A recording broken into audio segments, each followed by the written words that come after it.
اللهم صل على محمد وعلى آل محمد كما صليت على إبراهيم وعلى آل إبراهيم إنك حميد مجيد. اللهم بارك على محمد وعلى آل محمد كما باركت على إبراهيم وعلى آل إبراهيم إنك حميد مجيد. أما بعد، سامعین محترم، الیکشن کا موسم چل رہا ہے. آج دوسرے فیز کا الیکشن ہندوستان کے کچھ علاقوں میں چل رہا ہے. ہمارے علاقے میں 13 مئی کو الیکشن ہوگا. پورے تلنگانہ میں 13 مئی کو الیکشن ہوگا. عام طور پہ یہ دیکھا گیا ہے کہ مسلمانوں کا پرسنٹیج آف ووٹنگ بہت کم رہتا ہے. کچھ علاقوں میں تو 50% سے بھی نیچے چلا جاتا ہے، جس سے مسلم قوم کو بحیثیت مجموعی بہت بڑا نقصان ہوتا ہے.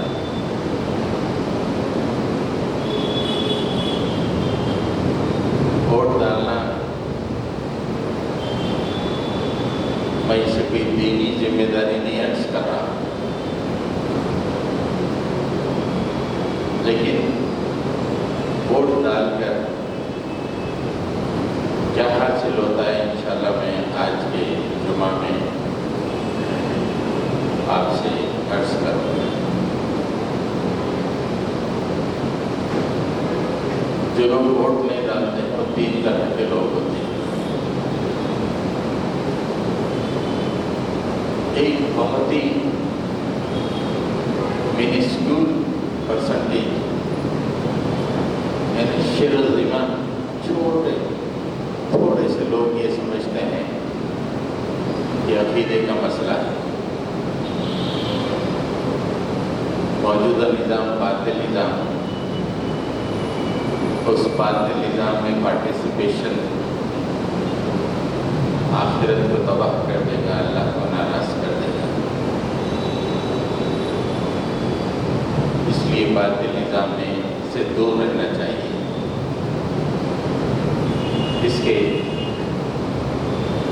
جو بھی عوامل ہوں، جو بھی ریپرکشنس ہوں، اس سے پرے ہم کو باطل نظام سے دور رہنا چاہیے. ایک طبقہ ہے جو پورے نظام کو باطل قرار دیتا ہے، بے شک باطل تو ہے لیکن اپنے آپ کو دور رکھتا ہے. دوسرا ایک طبقہ ہے جو مسلمان میں ذرا زیادہ تعداد میں پایا جاتا ہے. کوئی سمجھتا ہے کہ یہ دنیاوی معاملہ ہے، ہم کو دنیا سے کیا لینا دینا، ہم کو تو جنت حاصل کرنا ہے، ہم کو تو اللہ تعالیٰ نے دنیا میں ایک مسافر کی حیثیت میں زندگی گزارنے کو حکم دیا ہے. یہ دنیا سے کیا لینا ہے، یہ دنیا کی چیزیں اچھی، ہم اس سے دور رہتے ہیں. عقیدے کا معاملہ نہیں ہے لیکن اسے دنیا کا معاملہ سمجھتے ہیں. بیسیکلی اسے کراہیت محسوس کرتے ہیں کہ نہیں، یہ دنیا کا معاملہ، ہم اس سے دور رہیں گے. یہ ذرا زیادہ تعداد میں لوگ، اور بہت زیادہ تعداد میں لوگ وہ ہیں جو غفلت کا شکار ہے.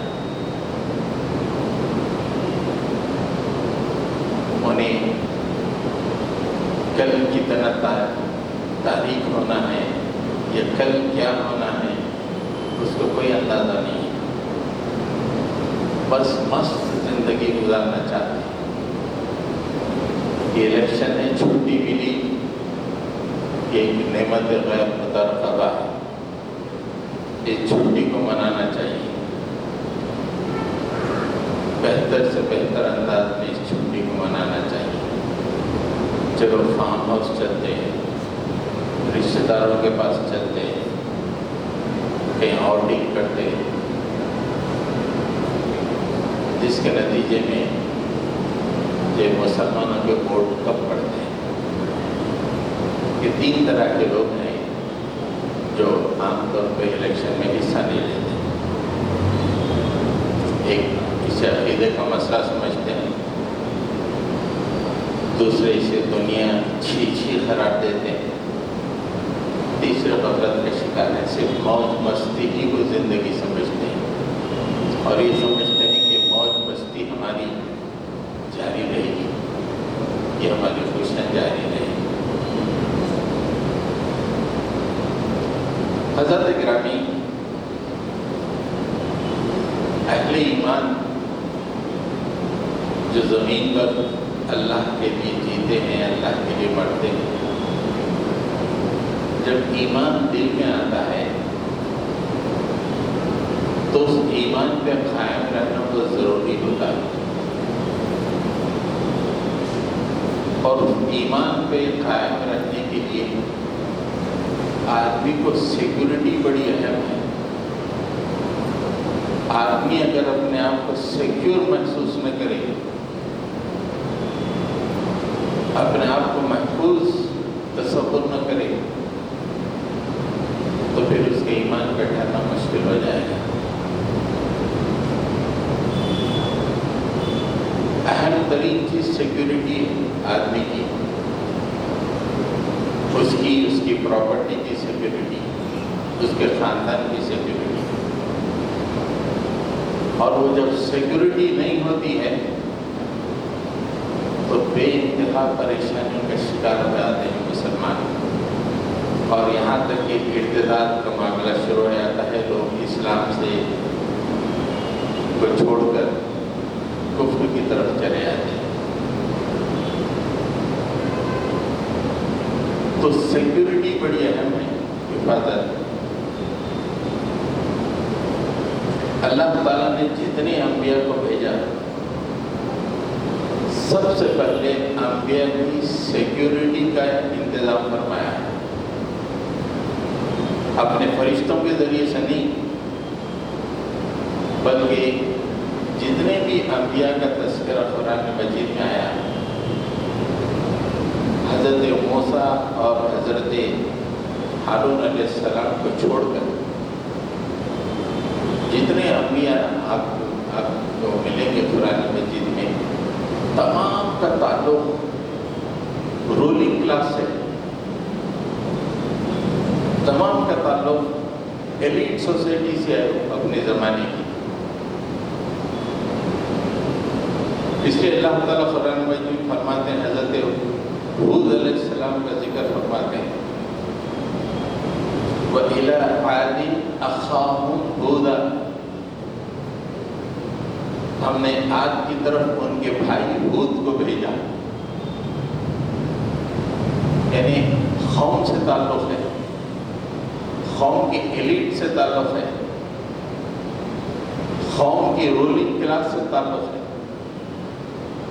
کوئی باہر سے نہیں آیا. یہ نہیں کہا کہ ہم نے باہر سے ہود کو بھیجا,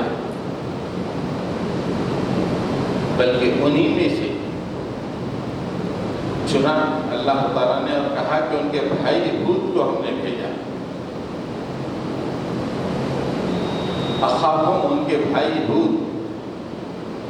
تو اخاہم میں یہ بات پوشیدہ ہے کہ حضرت ہود علیہ السلام کو اس وقت جو کام آپ کو اللہ تعالیٰ کا کرنا تھا زمین پر, اس کے لیے سب سے پہلی چیز انہیں سیکیورٹی عطا کی گئی, انہیں رولنگ کلاس کا سپورٹ ملا.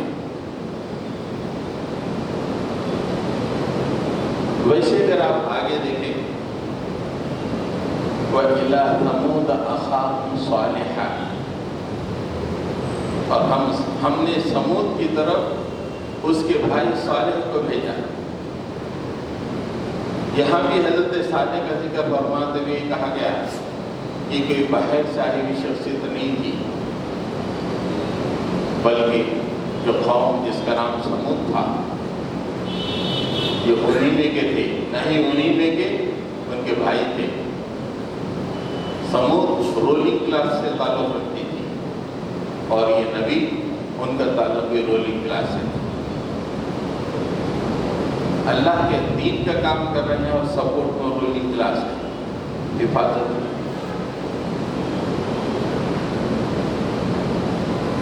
پھر آگے اللہ تعالیٰ ارشاد فرماتے ہیں وَإِلَىٰ مَدْيَنَ أَخَاهُمْ شُعَيْبًا۔ کسی نبی کو صرف آپ دیکھیں گے حضرت موسیٰ اور حضرت ہارون مصر میں آئے تو باہر سے آئے، لیکن یہاں ان انبیاء کے جو تذکرہ کیا گیا حضرت نوح سے لے کے حضرت شعیب تک، اللہ تعالیٰ نے کہا کہ بائی برتھ انہیں سیکیورٹی حاصل تھی، وہ اپنی قوم کے بھائی تھے، ایلیٹ سوسائٹی سے ان کا تعلق تھا،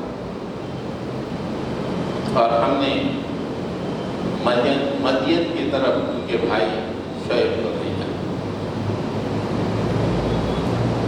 تو اس سے پتہ چلتا ہے کہ اللہ تعالیٰ نے جتنے انبیاء کو اپنے کام کے لیے بھیجا، سب سے پہلے ان انبیاء کی سیکیورٹی کا انتظام فرمایا۔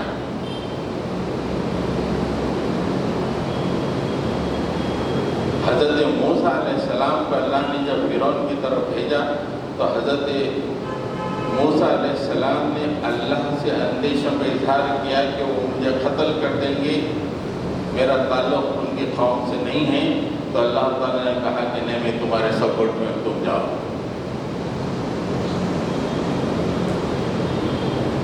ایمان کے لیے، ایمان کا کام کرنے کے لیے، اللہ کے زمین پہ اللہ کے کام کو انجام دینے کے لیے بیسک سیکیورٹی کا ہونا ضروری ہے۔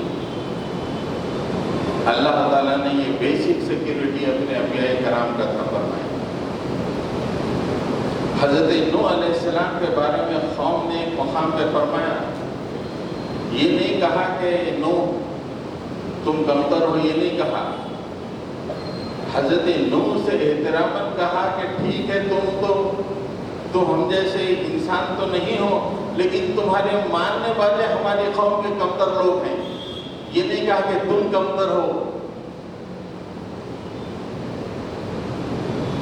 فقال الملأ الذين كفروا من قومه ما نراك الا بشرا مثلنا۔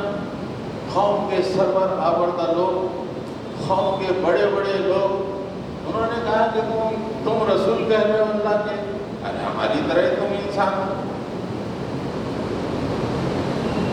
ہم جس قوم سے تعلق رکھتے ہیں اسی قوم سے تمہارا تعلق، ہماری طرح کے انسان۔ اور اس کے بعد یہ نہیں کہا کہ تم ہمارے قوم کے کمتر آدمی، یہ نہیں کہا۔ اس کے بعد انہوں نے کہا کہ وَمَا نَرَاكَ اتَّبَعَكَ وَمَا نَرَاكَ اتَّبَعَكَ الَّذِينَ هُمْ أَرَاذِلُنَا وَمَا نَرَاكَ اتَّبَعَكَ الَّذِينَ هُمْ أَرَاذِلُنَا بَادِيَ الرَّأْيِ۔ اے لوگ جو تم کو مان رہے ہیں، وہ لوگ ہماری قوم کے کمزور اور کمتر لوگ ہیں، نچلی ذاتیوں کے لوگ ہیں ہماری قوم کے، وہ تم کو مان رہے ہیں۔ یہ نہیں کہا کہ تم نیچے ہو، اس لیے کہ اللہ تعالیٰ نے انہیں ایلیٹ سوسائٹی کی سیکیورٹی، رولنگ سوسائٹی کی سیکیورٹی اللہ تعالیٰ نے عطا کی تھی ان کو۔ اس لیے قوم نے کہا کہ تم کو جو ماننے والے ہیں وہ ہم کو پسند نہیں ہے، ہمارے قوم کے نچلے لوگ ہیں۔ وَمَا نَرَىٰ لَكُمْ عَلَيْنَا مِن فَضْلٍ، ہماری طرح کے تم بھی ہو، کوئی خاص فضیلت تم کو حاصل نہیں ہے۔ بَلْ نَظُنُّكُمْ كَاذِبِينَ، بس ہم تو یہ سمجھتے ہیں کہ تم جھوٹے ہو۔ لیکن یہ تمام کہنے کے باوجود قوم نے یہ نہیں کہا کہ تم ہماری طرح کے آدمی نہیں ہو۔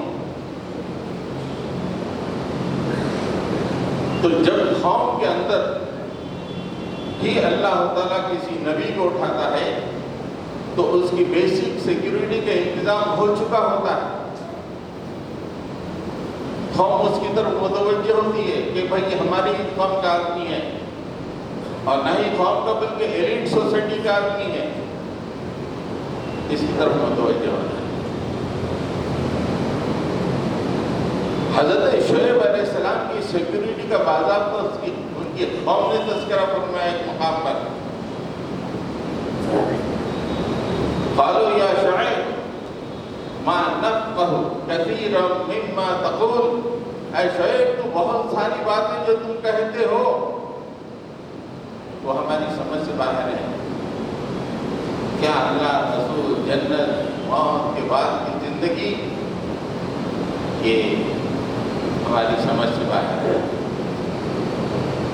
وَإِنَّا لَنَرَاكَ فِينَا ضَعِيفًا، تم ہمارے درمیان ایک کمزور آدمی ہو، کوئی طاقت نہیں ہے تمہارے پاس۔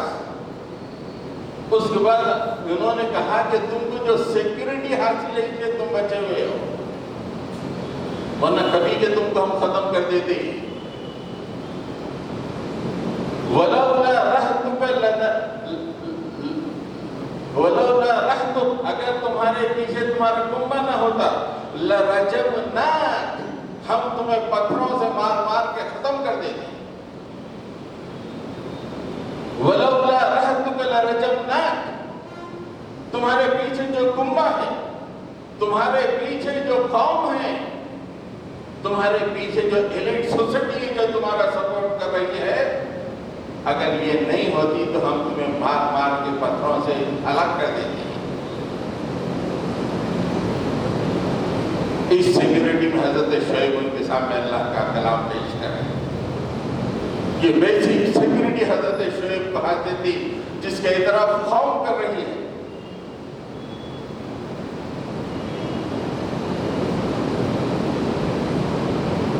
حضرت گرامی،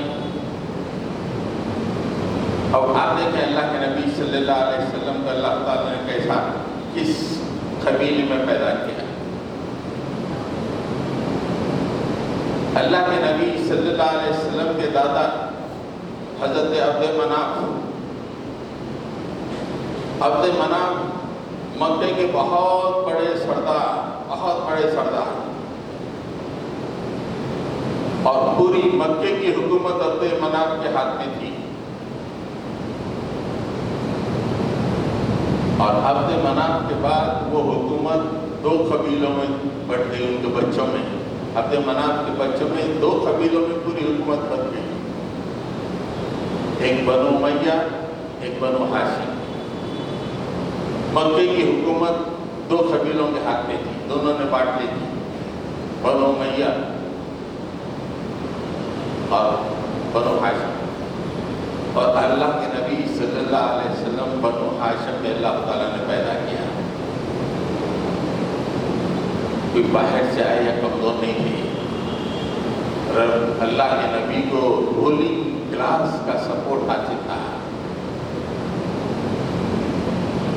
اللہ تعالیٰ نے بیسک جو ایک دین کا کام کرنے والے، دین کو غالب کرنے والوں کے لیے جو بیسک سیکیورٹی چاہیے تھی، انہیرنٹ جو سیکیورٹی ہونی ہے، اللہ تعالیٰ نے اللہ کے نبی کو فراہم کیا کہ بنو ہاشم میں، عبد المطلب کے خاندان میں اللہ کے نبی صلی اللہ علیہ وسلم پیدا کرنا ہے۔ اور آپ 50 سال تک آپ مکے میں حضرت ابو طالب کے امان میں زندگی گزاری۔ مکے کے بہت بڑے سردار، کوئی آنکھ اٹھا کے نہیں دیکھ سکتا تھا حضرت ابو طالب کو۔ ایسے بڑے سردار کی امان اللہ کے نبی صلی اللہ علیہ وسلم کا حاصل۔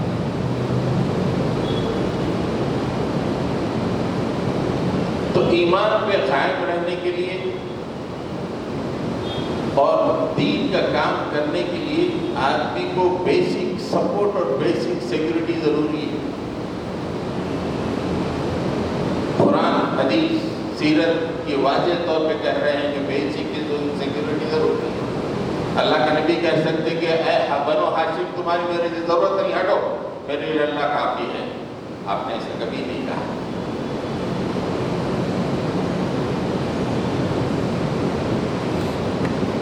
اب آپ دیکھیں جب بیسک سیکیورٹی ختم ہو جاتی ہے تو کیا حل ہوتا ہے؟ یہ جو بیسک سیکیورٹی ہے یہ ختم ہو جاتی ہے تو کیا حال ہوتا ہے؟ مصر میں فرعون کے زمانے میں بنی اسرائیل مسلمان باہر سے آئے تھے، ہمارے پرائم منسٹر کے بخور گھس پیٹیے تھے، باہر سے آئے تھے، اور وہاں خفتیوں کی حکومت تھی، مصر میں فرعون کی خفتیوں کی حکومت تھی، کوئی سیکورٹی نہیں تھی، اس لیے کہ باہر سے آئے تھے، ایمان بچانا مشکل تھا، حال یہ ہو گیا تھا کہ لوگ مل کے نماز پڑھنا چھوڑ دیے، دین پہ چلنا ختم ہو چکا تھا۔ وَإِذْ قَالَ مُوسَىٰ لِقَوْمِهِ اذْكُرُوا نِعْمَةَ اللَّهِ عَلَيْكُمْ إِذْ أَنْجَاكُمْ مِنْ آلِ فِرْعَوْنَ يَسُومُونَكُمْ سُوءَ الْعَذَابِ يُذَبِّحُونَ أَبْنَاءَكُمْ وَيَسْتَحْيُونَ نِسَاءَكُمْ۔ حضرت موسیٰ نے اپنی قوم سے کہا جب فرعون کے خاتمے کے بعد، اے میری قوم، اللہ کی وہ نعمت کو یاد کرو، تم انسیکیور تھے، کوئی سیکورٹی تم کو نہیں تھی، تمہیں تمہارا بادشاہ اور تمہارا وہ قوم تمہیں گھسپیٹیاں قرار دے رہی تھی، اور جب تمہارے بچے پیدا ہوتے تو ذبح کر دیا جاتا، اور جب بچیاں پیدا ہوتے تو انہیں زندہ چھوڑ دیا جاتا۔ یہ تمہاری سچویشن تھی، تمہاری پوزیشن تھی، اللہ نے اس سے تم کو نجات دی۔ یاد کرو اللہ کی یہ نعمت کو، یہ اللہ کی طرف سے بہت بڑی عظمت تھا، یہ تمہارے رب کی طرف سے تم پر بہت بڑی آزمائش تھی، یاد کرو۔ جب بیسک سیکورٹی ختم ہو جاتی ہے ایمان کی تو یہ حالات ہو جاتے ہیں۔ وَنَجَّيْنَاكُم مِّنْ آلِ فِرْعَوْنَ يَسُومُونَكُمْ، ایک سے زیادہ جگہ اللہ نے فرمایا يَسُومُونَكُمْ سُوءَ الْعَذَابِ يُذَبِّحُونَ أَبْنَاءَكُمْ وَيَسْتَحْيُونَ نِسَاءَكُمْ۔ کبھی کوئی قانون ایسا ہوا ہے کہ بچہ پیدا ہوتا عام طور پہ قوم جشن مناتی ہے، جب بچہ پیدا ہوتا ہے تو آنسو، برتھ اینڈ ڈیتھ ڈپارٹمنٹ کے لوگ آتے ہیں، بچے کو لے آئے کے ذبح کھانے میں لے آئے کے ذبح کرتے ہیں۔ جب ایمان والوں کو بیسک سیکورٹی فراہم نہیں ہوتی ہے تو یہی ہوتا ہے۔ اس لیے انبیاء کو اللہ تعالیٰ نے بیسک سیکورٹی عطا کی، انہیں قوم کے ایلیٹ طبقے میں پیدا کیا، یہاں تک کہ اللہ کے نبی صلی اللہ علیہ وسلم پر نبوت کا تاج پہنا دیا گیا، اس کے بعد کوئی نبی آنے والے نہیں ہیں، آپ کو بھی کوئی باہر سے لا کر نہیں، بلکہ مکے کے حکمران خاندان میں اللہ تعالیٰ نے آپ کو پیدا کیا۔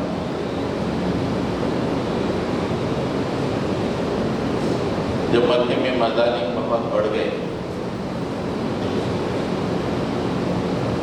تو مکے کے وہ لوگ جن کو یہ سیکورٹی حاصل نہیں تھی، ایلیٹ لوگوں کی سیکورٹی حاصل نہیں تھی، مکے کے سرداروں کا امان حاصل نہیں تھا، حضرت بلال، حضرت خباب،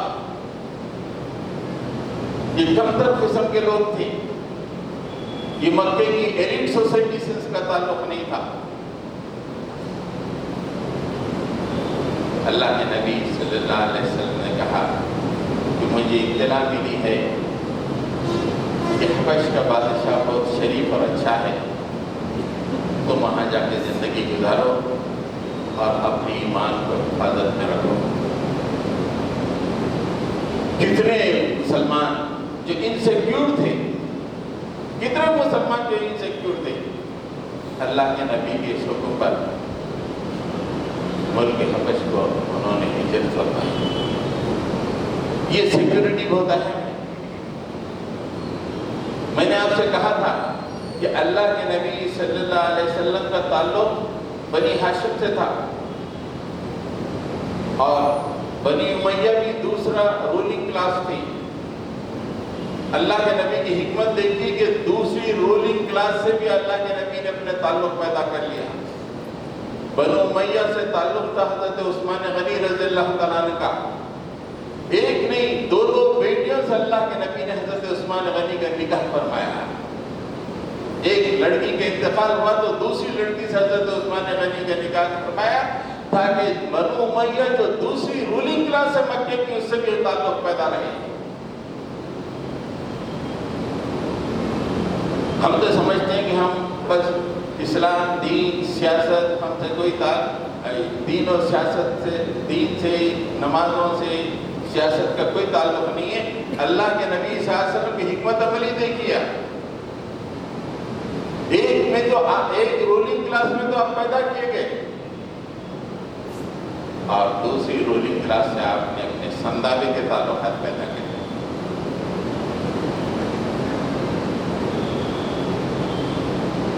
حضرت ابو طالب کے انتقال کے بعد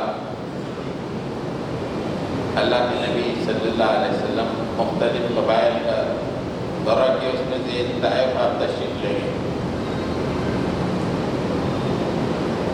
طائف سے واپسی کے بعد جب غار حرا کے پاس آپ ٹھہرے تو مکے میں داخل نہیں ہو سکے جس سے کہ آپ کو کوئی امان حاصل نہیں. اس وقت جو سیکیورٹی چاہیے تھی زندہ رہنے کے لیے مکے میں رہنے کے لیے وہ سیکیورٹی اللہ کے نبی صلی اللہ علیہ وسلم کو حاصل نہیں تھی. اللہ کا آخری نبی امام الانبیاء کہہ سکتا کہ میرے لیے تو اللہ کی سیکیورٹی کافی ہے. ظالموں میں اسی کی سیکیورٹی میں رہتا ہوں. یہ تو جیسے ہم سوچتے ہیں اللہ کی کافی ہے لیکن اللہ کے نبی صلی اللہ علیہ وسلم ایسا نہیں فرمایا. غار حرا کے دامن میں ٹھہر کر آپ نے مختلف سرداروں کے پاس کہلا بھیجا کہ میں مکے میں داخل ہونا چاہتا ہوں اور مجھے امان چاہیے.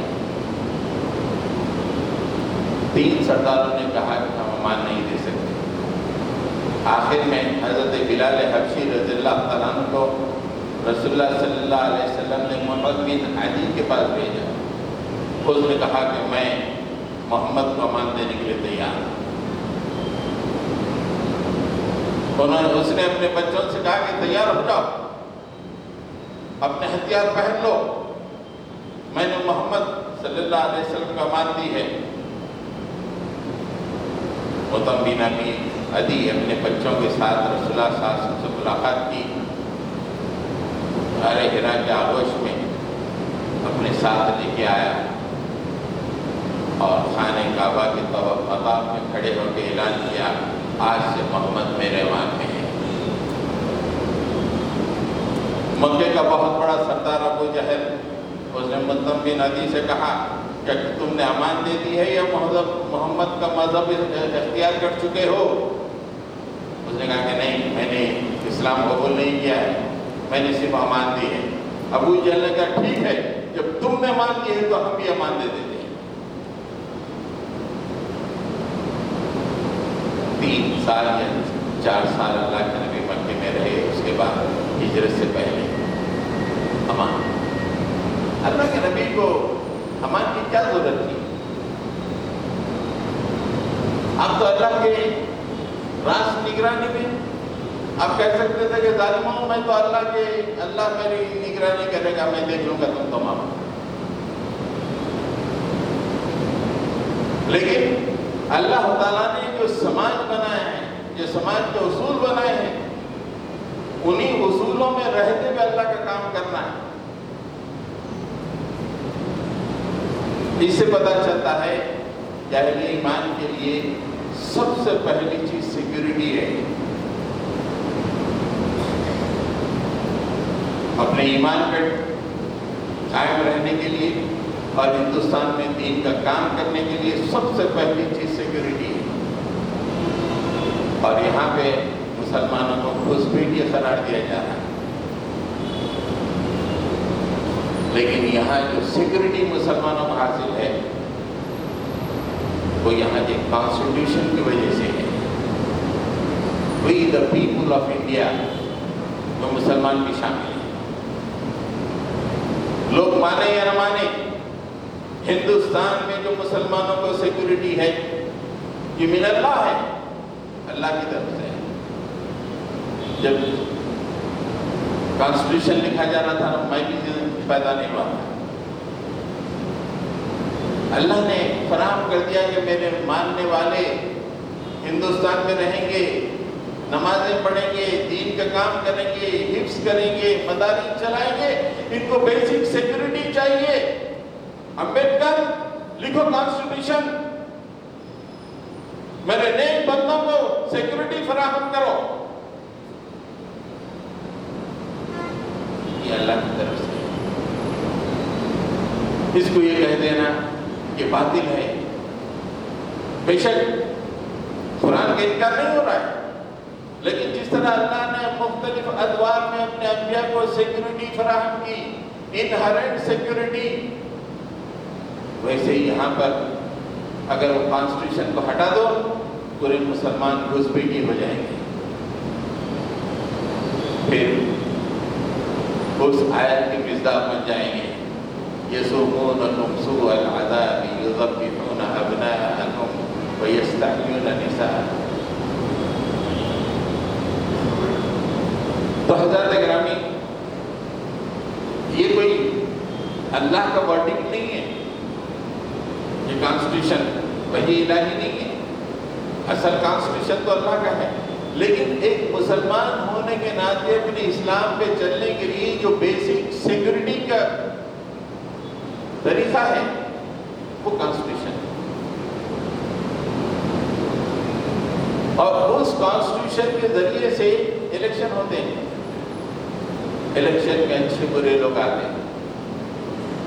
برے لوگ آ جائیں گے تو مسلمانوں کی زندگی مشکل ہو جائے گی. اچھے لوگ جو کانسٹیٹیوشن کو ماننے والے وہ آتے ہیں تو مسلمانوں کی زندگی بہتر ہو جائے گی. اس لیے الیکشن میں مسلمانوں کا حصہ لینا اپنی سیکورٹی کے لیے، ایمان کو بچانے کے لیے ضروری ہے. یہ کوئی باطل کا مقام نہیں ہے، یہ کوئی کفر کا کام نہیں ہے، بلکہ اللہ تعالیٰ نے جو انہرنٹ سیکورٹی مسلمانوں کو وی دی پیپل آف انڈیا کے ذریعے سے فراہم کی ہے، اس کو بچائے رکھنے کے لیے مسلمانوں کا پارٹیسپیشن بہت ضروری ہے. جو لوگ یہ سمجھتے ہیں کہ باطل ہے وہ حالات کو صحیح طور پہ نہ سمجھے ہیں، نہ قرآن و حدیث کو صحیح سمجھے ہیں. ہم بھی اسے کوئی گاڈس ورڈکٹ نہیں کہتے ہیں. Only to the extent of security, اب یہ کہ اللہ نے فراہم کی ہے. ایک کانسٹیٹیوشن کے ذریعے سے، لیکن دنیا میں جو بھی عمل ہوتا ہے اللہ کی مرضی کے بغیر نہیں ہوتا. لہذا ایسی حکومت جو مسلمانوں کے لیے اچھے حالات لا سکتی ہے، ایسی حکومت کو لانے کی کوشش کرنا چاہیے. نہ یہ کوئی عقیدے کا معاملہ ہے، نہ کوئی دنیا کا معاملہ ہے. اگر حکومت ہاسٹائل قسم کی آ گئی مسلمانوں کے لیے تو نمازیں مشکل ہو جائیں گی، مدارس چلانا مشکل ہو جائے گا، بیسک سیکورٹی مسلمانوں کی ختم ہو جائے گی. ایمان پہ رہنے کے لیے بیسک سیکورٹی ضروری ہے. مسلمانوں کو چاہیے کہ ہندوستان میں رہتے ہوئے دو کام کریں. ایک، یہاں کی فضا کو نفرت کی آگ میں تبدیل کیا جا رہا ہے. مسلمانوں کا کام یہ ہے کہ دنیا میں یہ آئے ہیں محبت کا پیغام لے کر، بھائی چارگی کا پیغام لے کر، وحدت آدم کا پیغام لے کر. یہ پیغام کو عام کریں، الفت کے پیغام کو، الف بین قلوبہم، دلوں کو جوڑنے کا کام کرتے رہیں. نفرت کچھ دن کام کرتی ہے، اس کے بعد کام نہیں کرتی. ابھی محسوس ہو رہا ہے کہ ہندوستان ہندوستان کے طول و عرض میں نفرت سے لوگ ڈوب گئے ہیں. کتنے لوگ نفرت کی باتوں کے خلاف ہیں. لیکن مسلمانوں کو محبت کے پیغام کا عام کرنا چاہیے. اللہ تعالیٰ نے جو بہترین اصول مسلمانوں کو دیے ہیں، کیا بہترین اصول ہیں. وحدت عالم کا تصور. اے ہندوستان کے ہندوؤں، تم ہمارے بھائی و ہمارے باپ کے بیٹے ہو. یا ایھا الناس انا خلقناکم من ذکر و انثی وجعلناکم شعوبا وقبائل لتعارفوا. اے انسانوں، اللہ تعالیٰ نے، تمہارے رب نے تم کو ایک باپ اور ایک ماں سے پیدا کیا ہے. تمہارا باپ ایک، راجپوتوں کا باپ آدم، جاٹوں کا باپ آدم، نشاد کا باپ آدم، مسلمانوں کا باپ آدم. یہ پورے ایک ہی باپ کے بیٹے ہیں. شیطان نے ان لوگوں کے درمیان دوری ضرور پیدا کر دی ہے، لیکن جتنے بھی غیر مسلم ہندوستان کے ہیں وہ ہمارے باپ کے بیٹے ہیں، آدم کے بیٹے ہیں. بھی پیغام عام کرنا چاہیے. ایک ہی باپ کے دو بیٹے کیسے نفرت ہو سکتی ہے؟ تم تھوڑی سی دن کی حکومت کے لیے نفرت کے بیچ بو رہے ہو، اپنی گدی کے لیے نفرت کے بیچ بو رہے ہو. یہ مسلمانوں کی ذمہ داری ہے. لوگ کہہ سکتے ہیں بھائی 20% لوگ، 15% لوگ کیا کہہ سکتے ہیں. نہیں، انبیاء بہت خلیل تعداد نہیں رہے ہیں انبیاء کے ماننے والے، لیکن ان کے ذریعے ہی سے اللہ تعالیٰ نے دنیا میں روشنی کو، برکتوں کو عام کیا ہے. یہ مایوسی چھوڑنا چاہیے. عام طور پر محبت کے پیغام میں یہ ہوتا ہے کہ شیطان اکسا دیتا ہے کہ وہ نفرت کر رہا ہے تو تم ترکی ب ترکی جواب دو. جب تک دل مانتا نہیں، منہ توڑ جواب دو.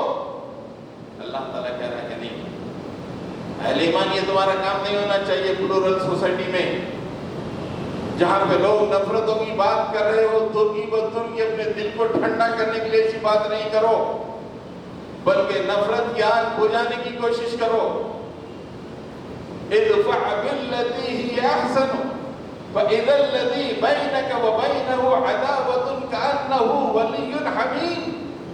برائی کو بہترین طریقے کی نیکی سے دفع کرو، تمہارا بدترین دشمن تمہارا بہترین دوست بن جائے گا. راجہ سنگھ کی بات کی ہم ترکی ب ترکی جواب دیتے ہیں. کٹر فرقہ پرستوں کی باتوں کا ترکی ب ترکی جواب دیتے ہیں. نفرتیں اور بڑھتی ہیں. نہیں، اس کے مقابلے میں تم بہترین درجے کی نیکی سے اس کا جواب دو. یہ کوئی اور نہیں، اللہ تعالیٰ کہہ رہا ہے کہ تمہارا بدترین دشمن تمہارا بہترین دوست بن جائے گا. کوئی پولیٹیکل لیڈر نہیں بول رہا، کوئی فلاسفر نہیں بول رہا. جسے انسان کو پیدا کیا، اس کی نفسیات دی، سب کچھ دیا، اس کا مزاج بنایا، وہ کہہ رہا ہے کہ تم بدترین دشمن کو دوست میں تبدیل کرنا چاہتے ہو تو برائی کو بہترین درجے کی نیکی سے دفع کرو. یہ ایک کام محبتوں کے پیغام عام کریں. یہ کام مسلمان ایک مشن کے طور پر لیں. ظاہر بات ہے کہ دل کو کہتا ہے کرنا ہے، کوئی ایسا بولا اس کا جواب دینا ہے. شیطان بھی اکساتا دے. وَإِمَّا يَنزَغَنَّكَ نَزْغٌ مِّنَ الشَّيْطَانِ، شیطان ابھارتا ہے. فَاسْتَعِذْ بِاللَّهِ، اللہ تعالیٰ کہتا ہے کہ اس موقع پر تم اللہ کی پناہ مانگو. تم ایک منصبی گروہ ہو، عام لوگوں کی، عام قوموں کی طرح نہیں. تم ایک مقصد کے ساتھ پوری انسانیت کو دوزخ سے آزاد کر کے جنت کی طرف لے جانے والے ہو. ترکی ب ترکی جواب دینے کے لیے تم نہیں ہو. کوئی غلط بات کہے تو تمہارا دل